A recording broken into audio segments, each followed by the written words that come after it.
In this video, I am going to show you how to roll out a coil. So the first thing you're going to need to do is take some clay and take off about enough clay that it fits in the palm of your hand. The rest of that clay, you want to make sure you put in a bag, because the drier it gets, the harder it is to roll out nice coils.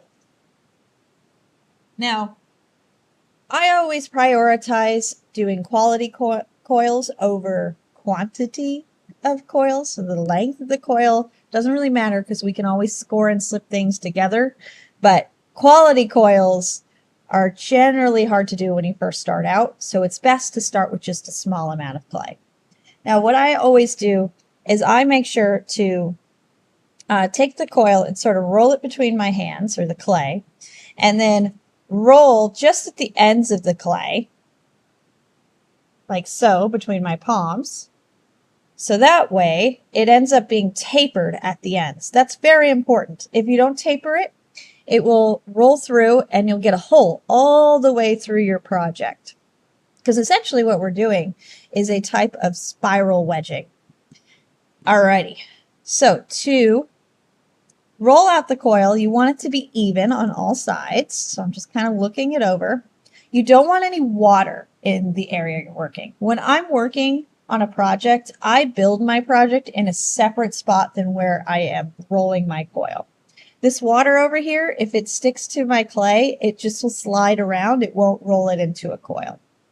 Now that I have a nice dry spot, I have tapered ends, I can start rolling the coil. When I roll a coil, I'm trying to make contact with my hand the entire way. So what I do is I try to roll it not straight up and down like that, because there's a nice little gap right here in your palm, but I try to roll it more at an angle. So you'll see that I push down kind of with the side of my hand and roll it up from palm to fingertip. All right. Now say you're rolling and you get a flat coil. So see how it's thin on one side, fat on the other side? You want to turn it to the skinny side, tap it until it is even across. And I'm going to keep rolling the coil. Now for our purposes, when we're building a project, we normally want our coils to be around the thickness of our thumb. So once I have my coil rolled out, and notice I'm going fingertips to palm, left and right, I'm going to compare it with my thumb.